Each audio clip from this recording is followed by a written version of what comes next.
سيدنا وحبيبنا وشفيعنا ومولانا محمد وعلى آله ومن دعا بدعوته واستنى بسنته إلى يوم لقاء ربه وبعد سبحانك لا علم لنا إلا ما علمتنا إنك أنت العليم الحكيم رب اشرح لي صدري ويسر لي أمري واحلل عقدة من لساني يفقهوا قولي. قال الله تعالى في القرآن العظيم أعوذ بالله من الشيطان الرجيم بسم الله الرحمن الرحيم يا أيها الذين آمنوا قوا أنفسكم وأهلكم نارا وقال النبي صلى الله عليه وسلم أيما لحم نبت من حرام فالنار أولى به صدق الله العظيم وصدق رسوله النبي الحبيب الكريم ونحن على ذلك من الشاهدين والشاكرين والحمد لله rabbil alamin.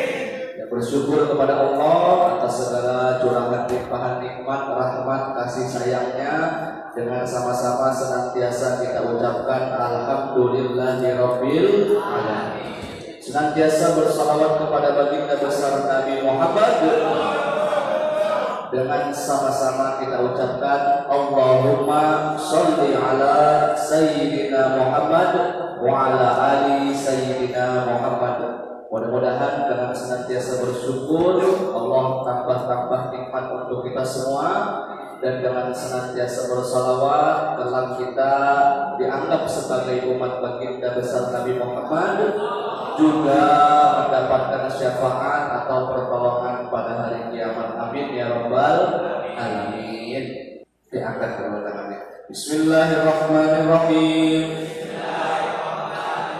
Raditu billahi rabban wa bil islami dinan wa bi Muhammadin nabiyya wa rasulah wa bil Qur'ana imama Rabbi zidna ilman warzuqna fahman Rabbi shrah lana sadrana wa yassir lana amrana wahlul 'uqdatam min lisanina yafqahu qawlana Allahumma la sahla illa ma ja'altahu sahla wa anta taj'alul hazna idza syi'ta sahla. Amin ya rabbal alamin. Udah semuanya? Nah, disimak baik-baik ya. Bismillahirrahmanirrahim. Saya ulangin lagi untuk membakar semangat. Assalamualaikum warahmatullahi wabarakatuh. Ya, gimana teman-teman, sehat semuanya? Alhamdulillah. Nah, pada malam hari ini kita membahas tentang syarat hadis. Hadisnya berkaitan dengan salah satu pekerjaan atau aktivitas yang setiap hari kita lakukan, yaitu tentang makanan.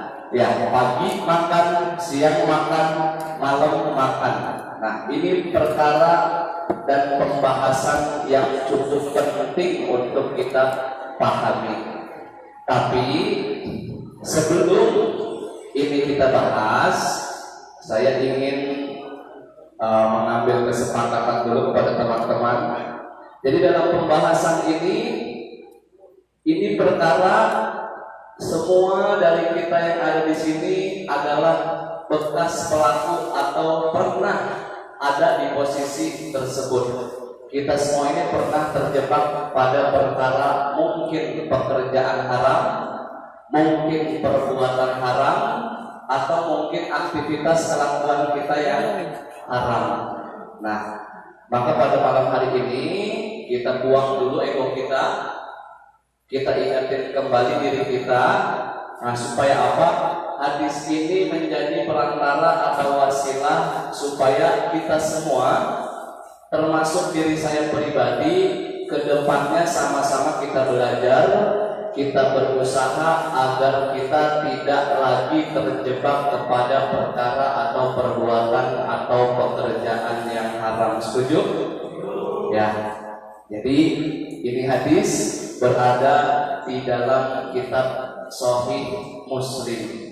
Maka biasanya di ujung hadis dalam kurung HR Muslim, ya.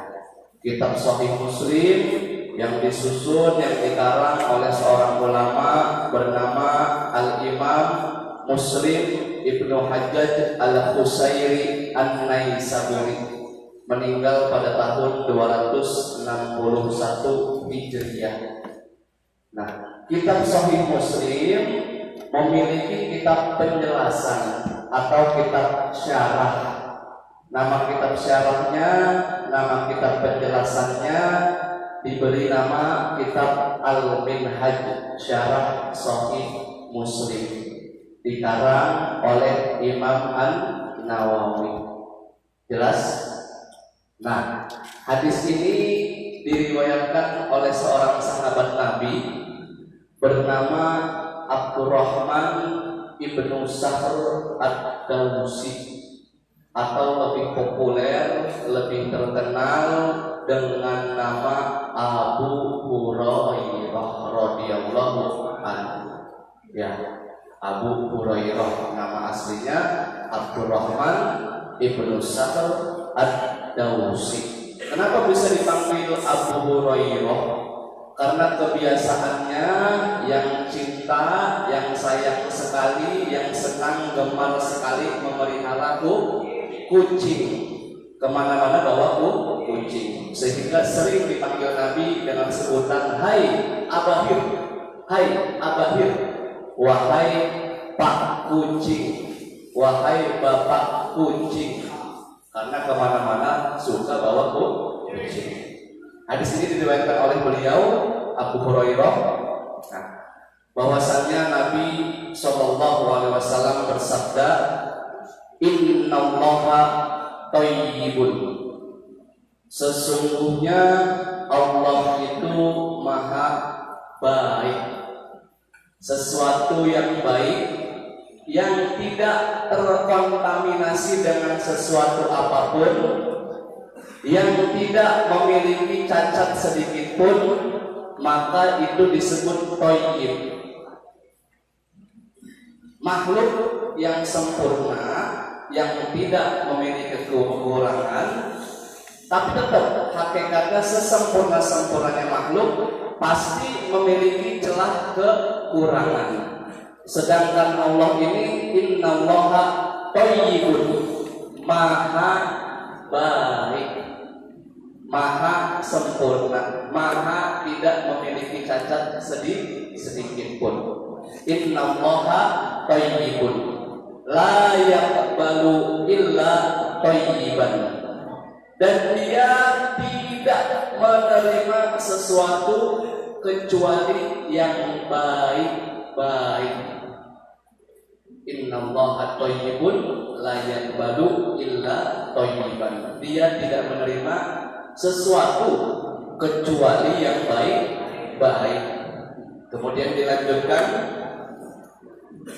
wa innallaha amarul mu'minin bima amara bihil mursalin, dan Allah memerintahkan para rasul, dan Allah memerintahkan para rasul. Ya, di situ dituliskan wa innallaha amarul mu'minin bima amara bihil mursalin, dan Allah memerintahkan para rasul sama seperti ia memerintahkan orang-orang yang beriman.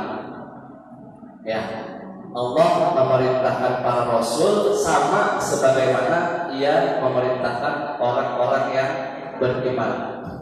Karena tugas rasul adalah menyampaikan wahyu atau amanat dari Allah Subhanahu wa ta'ala kepada orang-orang yang beriman.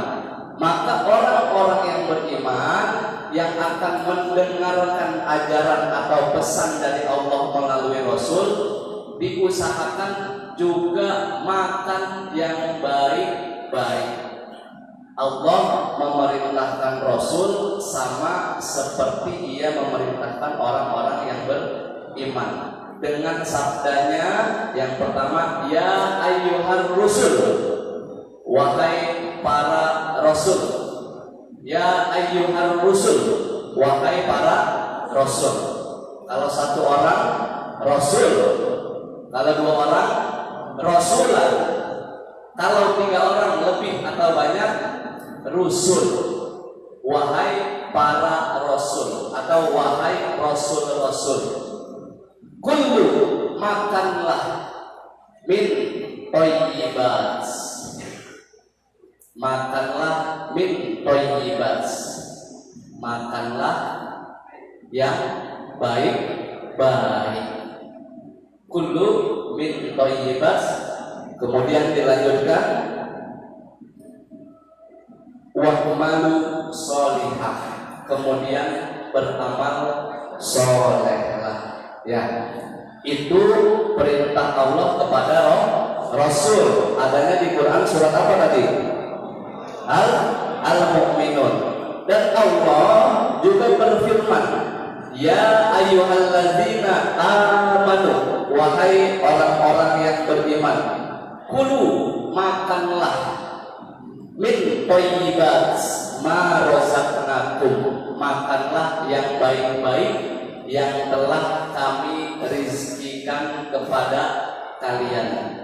Rasul disuruh makan yang baik-baik untuk beramal soleh. Orang-orang beriman pun disuruh makan yang baik-baik. Makanya kata Allah, kata Nabi, sesungguhnya Allah memerintahkan orang-orang yang beriman sama seperti Allah memerintahkan Rasul-Rasulnya. Karena tugas Rasul menerima wahyu kemudian menyampaikannya kepada orang yang beriman.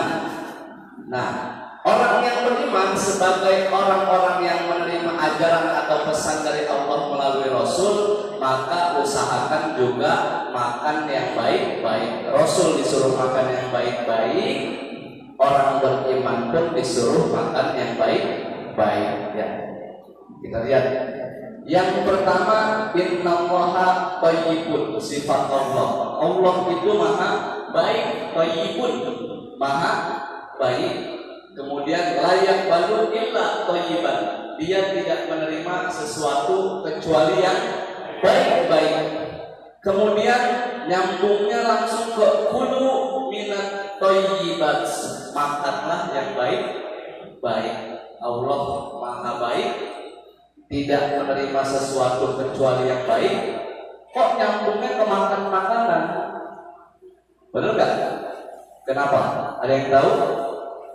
Karena masalah atau perihal makan ini merupakan pokok pangkal atau awal dari segala perbuatan. Orang bisa melakukan aktivitas, bisa bekerja, bisa beribadah, itu karena ada energi dari makanan. Maka makanan sebagai sumber energi ini harus kita usahakan bersumber dari yang baik-baik. Paham? Kenapa nyambungnya ke makanan? Karena makanan ini adalah awal mula dari segala aktivitas manusia. Orang kalau nggak makan nggak bisa kerja. Kenapa nggak bisa kerja? Karena nggak ada energi pada tubuhnya. Nah, makanan yang sebagai sumber energi ini usahakan yang kita makan yang baik-baik supaya energi yang keluar pun energi yang baik. Paham sampai sini? Nah, kita yang malam hari ini berada di tengah-tengah majelis ini melaksanakan kajian ilmu pun itu insya Allah karena kita semua ini makan makanan yang baik.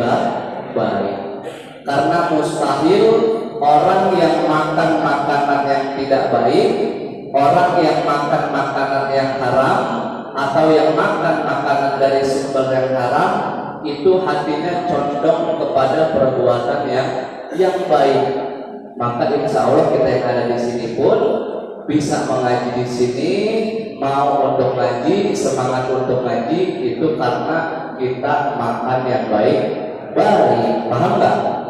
Nah, makanan, contoh kita makan nasi, ya, nasi yang kita makan masuk ke dalam tubuh kita, berubah jadi darah, ya.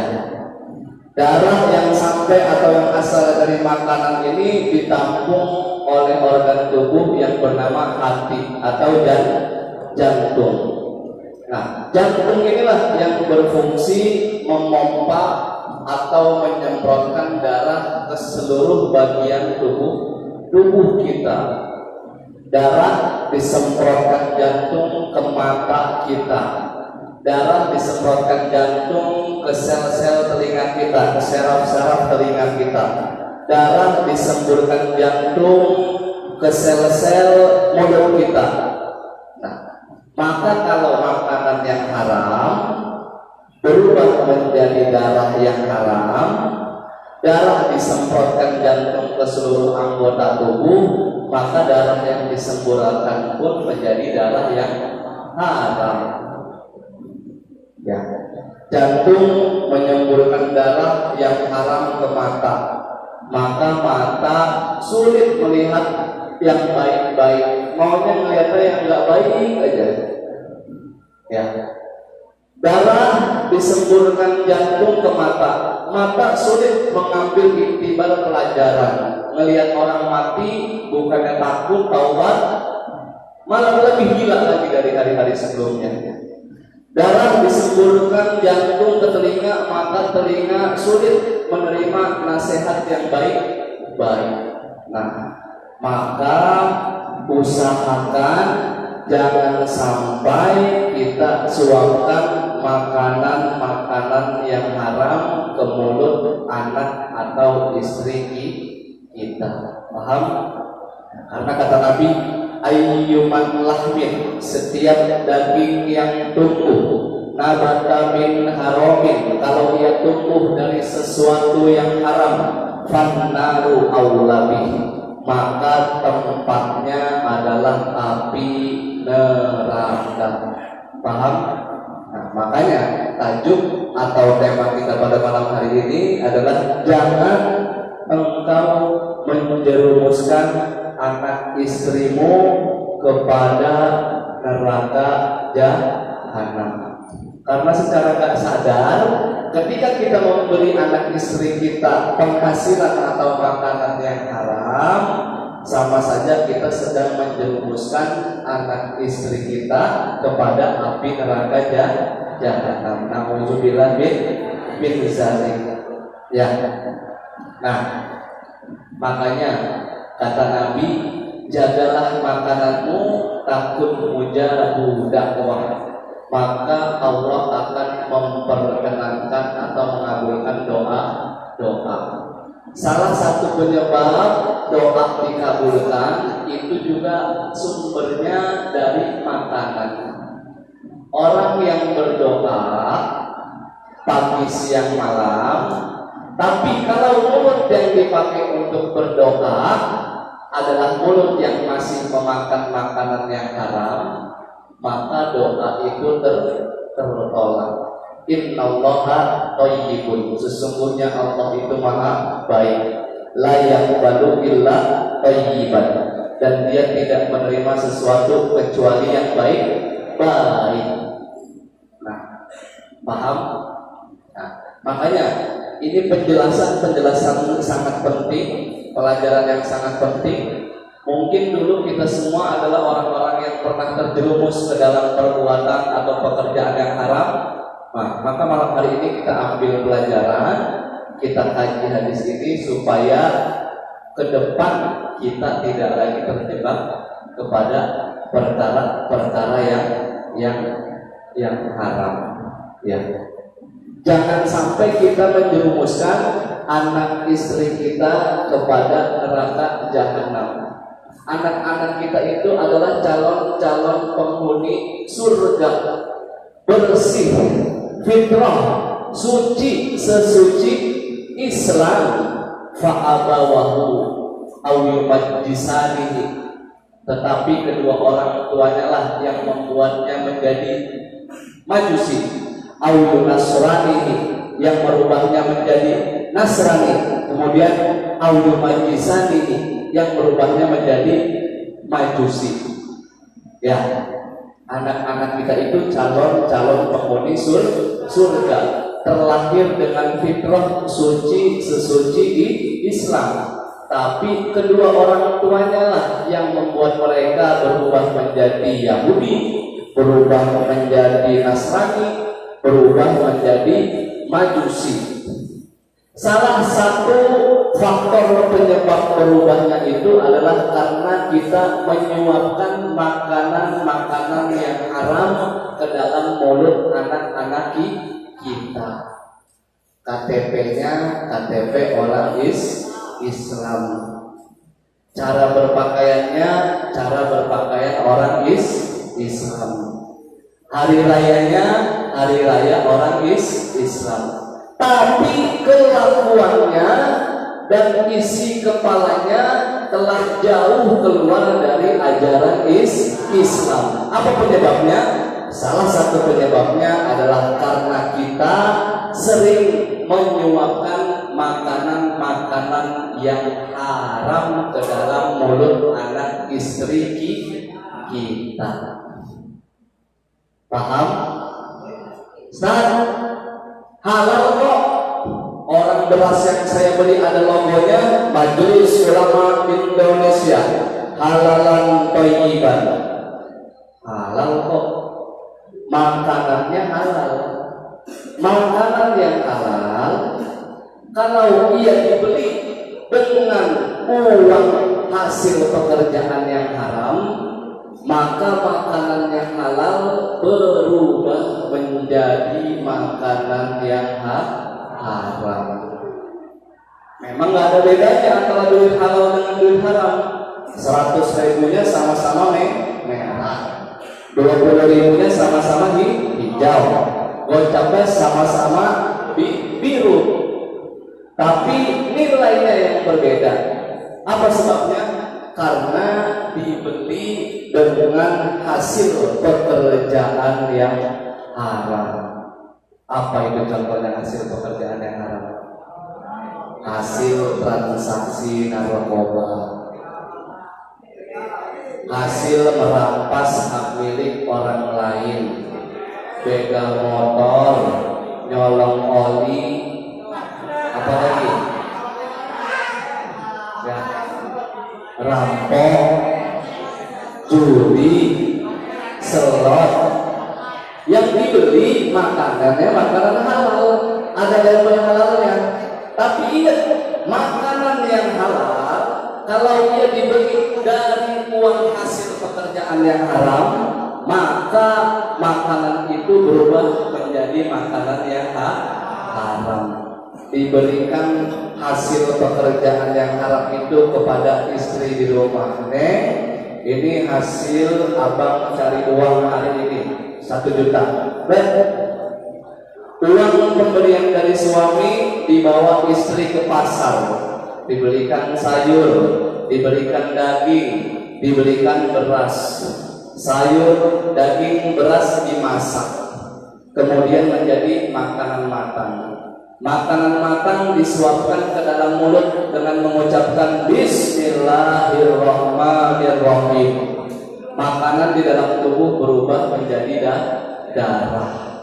Darah kemudian berubah menjadi daging. Ingat kata Nabi tadi, ayyuman lahmin, setiap daging yang tumbuh dalam badan, nabata min haramin, kalau ia tumbuh dari makanan yang haram, fannaru aulabih, maka tempatnya adalah api neraka jahanam. Walaupun anak dengan istri kita sebelum makan mengucap Bismillahirrahmanirrahim. Makanan dicuci dengan cara yang sesuai dengan syariat Islam. Ya. Kemudian selesai makan anak kita berdoa, istri kita berdoa. Tapi untung tidak dapat diraih, malang pun tidak dapat ditolak, karena mereka tidak tahu hasil uang yang kita berikan adalah uang hasil dari pekerjaan yang haram. Nah, ini menjadi warning, menjadi peringatan bagi pribadi kita masing-masing. Kita hilangkan ego kita.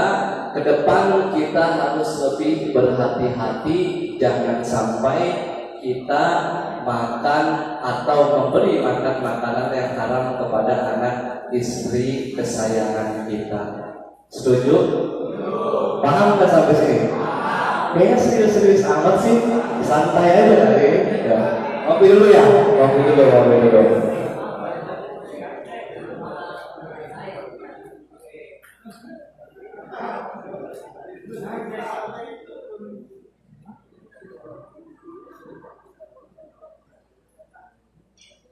Nah, istri pun sebagai pendamping suami, sebagai teman hidup suami, harus bisa mengatakan, abang, lebih baik kami makan 1 hari 1 kali.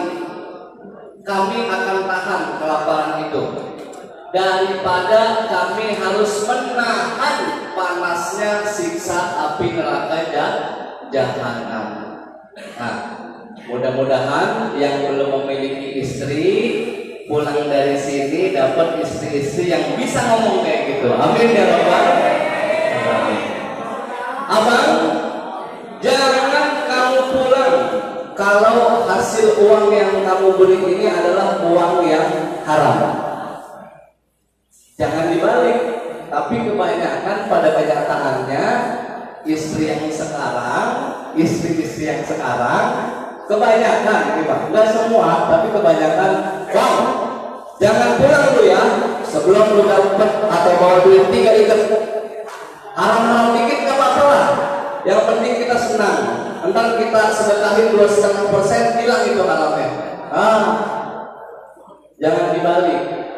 Tapi carilah istri yang mampu mengatakan, abang, lebih baik kami menahan lapar karena makan 1 hari sekali daripada kami harus menahan panasnya siksa api neraka jahanam karena engkau suapkan makan makanan yang haram. Nah, ada nggak kira-kira?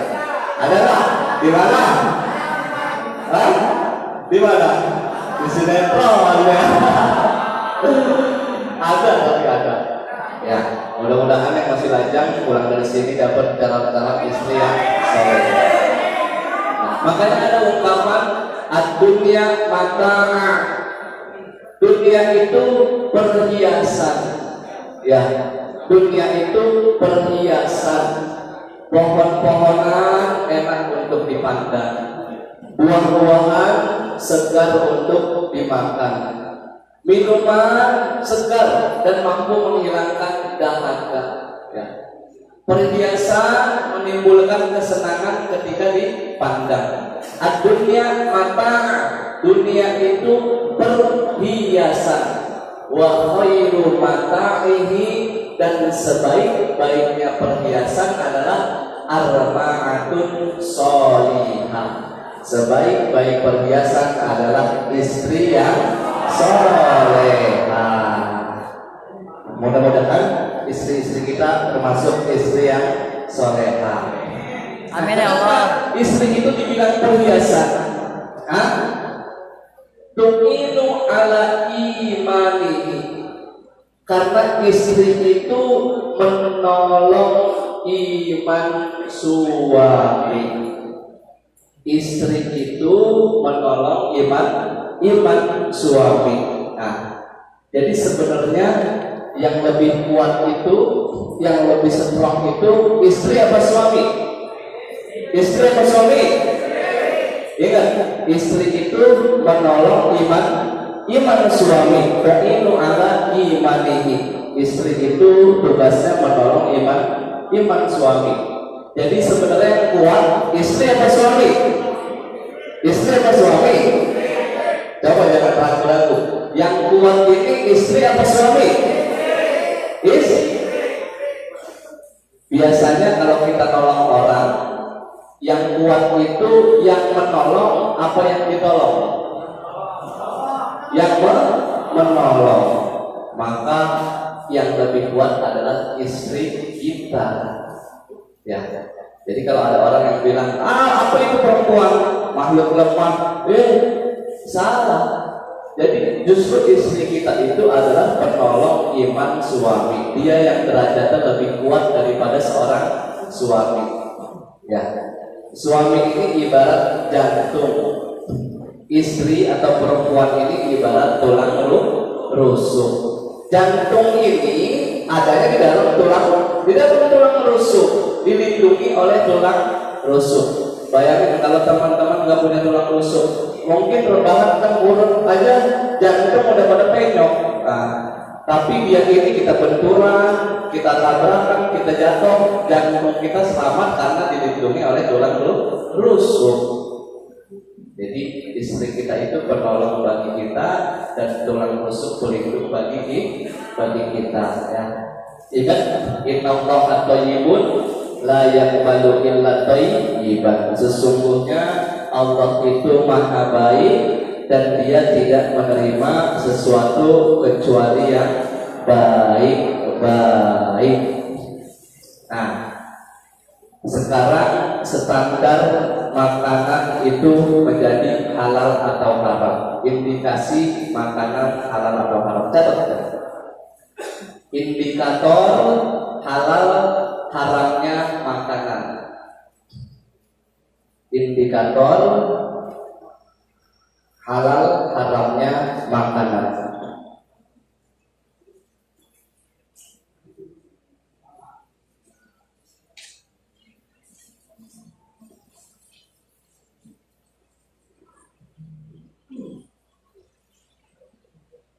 Nah, Nyameng nanti pertanyaannya yang di sini ya. Nyameng ada pertanyaan dari Nyameng. Indikator halal haramnya makanan. 1. Dalil Al-Quran atau hadis. 1. Dalil Al-Quran atau hadis.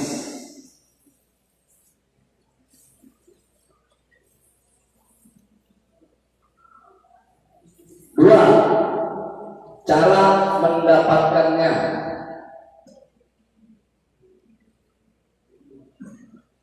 2. Cara mendapatkannya.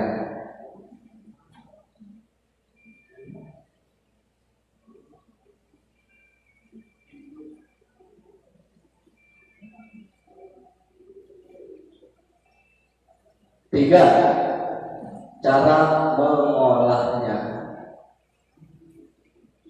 3. Cara mengolahnya.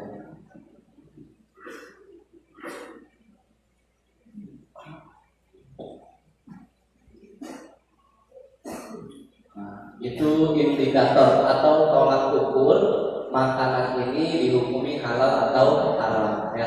Yang pertama nas atau dalil ya. Yang teman-teman lebih gampang pahami dalil ya. Dalil Al-Quran atau hadis. Ya. Disebutkan dalam Al-Quran, dalam hadis secara terang benderang tentang hukum makanan-makanan yang dihalalkan dan diharamkan. Contoh, apa makanan yang terang benderang Allah haramkan? Babi, anjing, nanah, darah, hewan yang mati karena tertanduk, hewan yang mati karena tercekik, hewan yang mati karena jatuh dari ketinggian. Apalagi? Hewan yang disembelih untuk berhala, hewan kemudian apa lagi? Hewan yang bertari, burung yang memiliki cakar untuk mencengkeram dan lain sebagainya. Itu pertama, dalil atau hadis yang menjadikan makanan itu halal atau haram. Yang kedua adalah cara mendapatkannya. Makanannya halal, tapi cara mendapatkannya didapatkan dengan proses yang haram. Bakwan, tahu bakwan? Halal apa haram? Halal. Tapi kalau bakwan ini boleh nyolong di si Adam, kira-kira halal apa haram? Bakwan yang halal didapatkan dengan cara mencuri dari si Adam, maka bakwan yang halal berubah menjadi haram. Ini yang kedua, yaitu cara atau proses mendapatkannya. Ya, hasil pencuri, hasil merampok, hasil merampas hak-hak anak yatim, hasil tipu menipu, hasil perjudian, maka haram. Nah, ini kebetulan pas dengan pertanyaan si Nyamnya. Assalamualaikum Ustaz. Waalaikumsalam. Mau bertanya, duit hasil taruhan bola hukumnya halal atau haram kalau dikasih ke orang tua? Ayyuman lahmin nabata min haramin fannaru au labih. Nah, duit hasil taruhan bola diberikan kepada orang tua. Duit yang diberikan oleh anaknya dibelanjakan oleh orang tua ke pasar, diberikan makanan. Makanan berubah jadi daging. Ingat, setiap darah daging yang tumbuh, kalau ia tumbuh dari sesuatu yang haram, maka tempatnya adalah neraka. Maka secara tidak langsung kita lagi mendorong atau menjerumuskan orang tua kita ke dalam neraka. Kita pikir kita sayang dengan memberikan sesuatu kepada orang tua kita, tapi ingat, rasa sayang kita pun harus kita berikan, kita wujudkan dengan cara yang halal, yang baik. Kalau kita sangka kita memberikan hadiah, kita memberikan makanan, kita memberikan uang kepada orang tua kita, itu dapat menyenangkan dia, ya, secara zahir itu memang menyenangkan dia. Tapi orang tua kita nggak tahu kalau duit itu hasil dari perkara yang haram. Maka sama saja kita menjerumuskan orang tua kita kepada neraka. Bisa dipahami? Ya, Mek? Ya. Kemudian indikator yang ketiga, cara pengolahannya atau cara mengolahnya. Contohnya bagaimana? Ayam halal apa haram? Sapi halal apa haram? Sapi dipotong, kemudian disiangin, kemudian dimasak, tapi kuali atau wajan yang dipakai untuk memasak adalah wajan yang bekas dipakai untuk memasak daging babi misalnya. Maka sapi yang halal tapi diolah dengan cara yang tercampur dengan perkara yang haram, maka daging sapi yang halal berubah menjadi haram. Bisa dipahami? Nah, makanya penting kita ini memakmurkan dan membelanjakan segala keperluan kita ini, kita berikan kepada produk-produk orang Islam. Nah, sama-sama tukang martabak, yang satu orang non-muslim, yang satu orang muslim, yang dipakai sama-sama telur bebek. Tapi apa bedanya? Pengusaha penjual martabak yang muslim, sebelum dia bawa ke gerobak, sebelum dia pajang di gerobak, telur bebek itu udah terlebih dahulu dia cuci dengan air bersih. Karena dia tahu telur bebek ini memang halal, tapi proses keluarnya telur bebek ini melalui anus daripada si bebek. Telur yang halal tapi keluar dari saluran kotoran atau najis, maka telur itu di luar lapisannya pun menjadi najis. Gimana cara mensucikannya? Dengan dibasuh atau dicuci dengan air. Sedangkan penjual martabak yang non-muslim nggak pakai dicuci, langsung dia pajang aja di telur di gerobak. Nah, makanya penting kita belanja atau juga mendukung memakmurkan produk-produk orang Islam. Wah, nggak ada pengaruhnya, sama-sama enak, nggak ada tuh pahit-pahitnya, dua-duanya sama-sama enak. Mau yang dagang muslim ke, mau yang dagang non muslim ke, sehat-sehat aja nih. Saya makan martabak yang dijual semingkok, emang sehat, tapi dampaknya apa? Berat badan kita diajak untuk beribadah.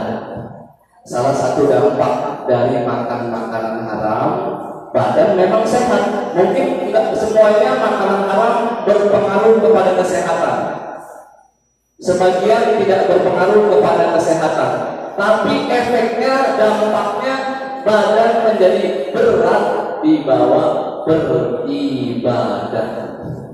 Contoh, orang-orang masuk masjid baca doa, Allahumma tafli abwaba rahmatik, ya Allah bukakanlah pintu rahmatmu untukku. Yang makan makanan halal. Sedangkan yang makan makanan haram masuk masjid doanya beda. Bismika Allahumma ahya wa amutta. Kenapa? Karena badan berat diajak untuk beribadah. Ngaji males, datang ke majelis males, nyatet males, hafalan males. Salah satu penyebab badan atau tubuh kita ini berat diajak beribadah adalah karena kita mengkonsumsi makanan-makanan yang haram. Apalagi contohnya, datang seorang laki-laki tua mengadu kepada psikolog, dokter, tolong saya, hidup saya ini nggak tenang, hidup saya ini nggak tenang dok. Bapak kenapa nggak tenang? Nggak tahu. Tahu-tahu saya suka pagi-pagi tiba-tiba nggak jelas, gering sangat, nggak tenang. Nah, Allah mau memberikan ketenangan kepada orang-orang yang memakan makanan yang haram, yang halal. Tapi sebaliknya, orang-orang yang makan haram dalam hidupnya pasti sering diselimuti oleh kegelisahan, suka nggak jelas. Ya. Nah, mengadulah orang ini datang ke psikolog karena hidupnya nggak tenang. Akhirnya dikasih apa sama psikolog atau dokter? Ini bapak minum aja ini obat penenang, obat tidur. Dikasihlah seorang yang tidak tenang itu obat tidur. Tapi Allah itu maha kaya. Dalam tidurnya pun Allah buat tidak tenang, diberi mimpi buruk. Mimpi misalnya ketabrak kereta, bangun-bangun keringetan, ngos-ngosan, curhat dia ke Ustaz, saya mimpi buruk, padahal sebelum tidur saya istighfar udah, tasbih udah, qul huwallah udah, An-Nas udah, Al-Falaq udah, ayat kursi saya baca, tapi kenapa saya masih mimpi buruk juga? Ingat, setan tidak takut kepada bacaan ayat kursi kalau orang yang membacanya, mulut yang membacanya, mulut yang dipakai untuk melafazkan ayat kursi, melafazkan ayat Allah masih memakan makanan yang haram. Yang dibaca sama-sama Al-Quran, tapi efeknya atau dampaknya itu berbeda. Apa yang membedakan? Yang membaca ini masih makan haram atau bersih dari perkara yang haram. Paham? Yang dibaca sama-sama ayat kursi, tapi yang beda efeknya, dampaknya. Kenapa orang masih mimpi buruk padahal sebelum tidur udah baca ayat kursi? Jangan nyalahin Al-Qur'annya, jangan nyalahin ayat Allahnya, tapi lihat diri kita. Astagfirullah. Ternyata tadi sebelum gua mimpi doa tidur kan siangnya gua dari apotik ya. Pantesan aja. Walaupun baca ayat kursi gua masih mimpi ditabrak kereta. Nah, boleh. Gitu loh ya. Jadi tidak berdampak apa-apa. Ya. Nah, hadis ini ada lanjutannya, tapi saya tidak tulis karena kepanjangan. Tapi akan saya bacakan dan saya jelaskan. Di akhir hadis ini, Nabi memberikan contoh kasus tentang orang yang memakan makanan yang haram. Ya, kata Nabi, rojulun, ada seorang laki-laki, as-as, rambutnya kusut, akbar, berdebu. Rojulun, as-as, akbar, rambutnya kusut dan berdebu. Ada seorang laki-laki, rambutnya kusut dan berdebu. Kenapa rambutnya kusut dan berdebu? Karena dia nggak sengaja tidak menyisir, sengaja dia tidak mandi, sengaja dia tidak bilas rambut kepalanya, karena dia sedang dalam keadaan ihram, ibadah haji. Dia takut kalau rambutnya rontok, maka dia akan dikenakan dam, membayar denda. Maka dia biarkan rambutnya kusut dan berdebu. Yamuddu yadaihi ilas sama, kemudian ia tengadahkan tangannya ke atas langit seraya berucap, Ya Rabb, Ya Rabb, Ya Allah, Ya Allah. Nah, tapi apa kata malaikat? Nah, malaikat menjawab doa dia, doamu tertolak. Allah tidak menerima doa-doamu. Nah, ya mutu yadaihi ila sama. Ya Rabb, ya Rabb. Nah, tapi malaikat menolak doa-doanya. Labbaik Allahumma labbaik, muter-muter dari Ka'bah. Labbaik Allahumma labbaik, labbaik syarika lak labbaik, innal hamda wan ni'mata. Tapi apa kata malaikat? Labbaik Allahumma labbaik, ya Allah, aku datang memenuhi panggilanmu. Dijawab oleh malaikat, la labbaik wala sa'daik. Engkau tidak mendapatkan panggilan undangan dan engkau ditolak oleh Allah Subhanahu wa ta'ala. Apa sebabnya? Kata Nabi, wa mat'amuhu haram. Wa mat'amuhu haram.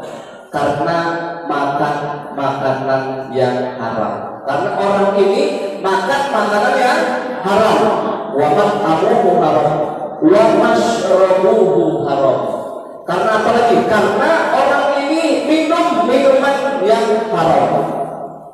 Wa malbasuhu haram. Karena pakaiannya, baju gamisnya, kain ihramnya dibelanjakan dengan uang yang haram. Wa gudiya bil haram, dan perutnya kenyang daripada makanan-makanan hasil yang haram. Kemudian ditutup dengan fa'anna yustajabu laha, fa'anna yustajabu lahu. Bagaimana mungkin Allah akan mengabulkan doa-doanya? Serem enggak? Padahal dia sedang dalam peribadahan yang suci, yaitu ibadah haji. Sedang berada di tanah yang paling suci, tanah haram, Mekah. Dalam peribadahan yang halal, dalam ibadah yang suci, dengan pakaian yang suci, berada di tempat yang suci. Tapi doanya ditolak oleh Allah Subhanahu wa ta'ala. Apa sebab? Wa mat'amuhu haram, karena makanannya makanan yang haram. Wa mashrabuhu haram, karena minumnya minuman yang haram. Wa malbasuhu haram, karena pakaiannya dibeli dengan uang haram. Dan perutnya kenyang dari makanan-makanan yang haram. Fa'anna yustajabu lahu. Bagaimana mungkin doanya diterima oleh Allah Subhanahu wa ta'ala? Makanya kata Nabi, jagalah makananmu, takut mujabu dakwah. Jagalah makanan kalian, niscaya Allah akan mengabulkan doa-doa kalian. Karena percuma kita berdoa Tapi kalau mulut yang dipakai untuk berdoa masih kita suapkan makanan-makanan yang haram. Bisa dipahami? Nah, ini kajian malam hari ini kita pakai untuk merenungi diri kita masing-masing, termasuk saya sendiri, supaya ke depan kita lebih hati-hati karena begitu luar biasanya bahaya atau dampak dari makanan-makanan yang haram. Ingat, makanan yang haram itu karena Allah melarang dari Al-Quran dan hadis, kemudian cara memperolehnya, kemudian cara mengolahnya. Ya. Nah, kenapa Allah larang? Setiap yang Allah larang pasti adalah perkara-perkara yang berbahaya apabila kita lakukan. Jadi nurut aja. Bayangin kalau judi itu dihalalin, kira-kira bahaya tak? Bayangin kalau mencuri itu dihalalkan, akhirnya semua orang saling mencuri, saling memperkaya diri, saling tikam, saling tusuk, bahaya nggak? Narkoba itu bahaya. Bayangin kalau semua orang narkoba dihalalin, bahaya nggak? Jadi setiap perkara-perkara yang Allah haramkan itu merupakan perkara-perkara yang berbahaya ketika kita lakukan. Ya, ingat, setiap yang Allah larang adalah perkara-perkara yang berbahaya ketika kita lakukan. Bisa dipahami? Kemudian kenapa ada halal, ada haram dalam hidup? Sebagai ujian keimanan, ya. Ujian keimanan. Karena orang-orang yang mendapat penghargaan adalah orang-orang yang lulus daripada ujian. Orang lulus S1 barulah dia bisa dapat penghargaan kalau dia lulus skripsinya. Orang menempuh S2 barulah dia dapat penghargaan S2 kalau dia diuji tesisnya. Orang lulus S3 dokter barulah dia dapat penghargaan gelar dokter kalaulah dia lulus ujian disertasinya. Karena yang palsu tidak layak mendapatkan penghargaan. Jadi halal haram ini merupakan ujian daripada keimanan. Bisa dipahami? Wallahu a'lam bishawab. Ya, mudah-mudahan bermanfaat dan ini mudah-mudahan menjadi pelajaran ke depan untuk kita. Walaupun sebenarnya pembahasan ini masih sangat luas, tapi kita cukupkan sampai malam hari ini.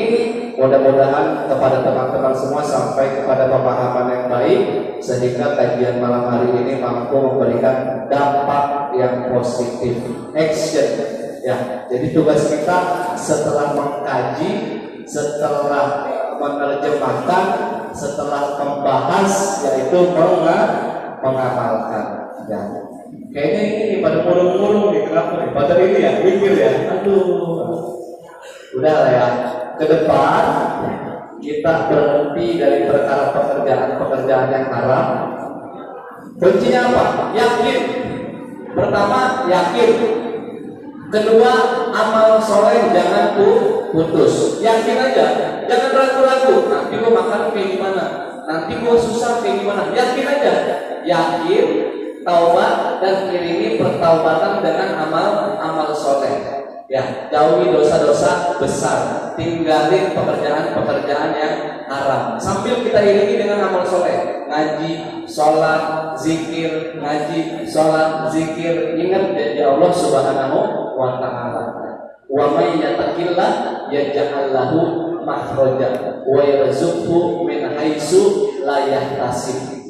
Barang siapa yang bertakwa kepada Allah, meninggalkan larangan-larangannya, menjauhi larangan-larangannya, dan mengerjakan perintahnya, kemudian pasti Allah berikan jalan keluar dari setiap masalah kehidupannya. Wa yarzuqhu min haitsu la yahtasib, dan Allah pasti kasih rezeki dari jalan atau dengan cara yang tidak pernah kita sangka.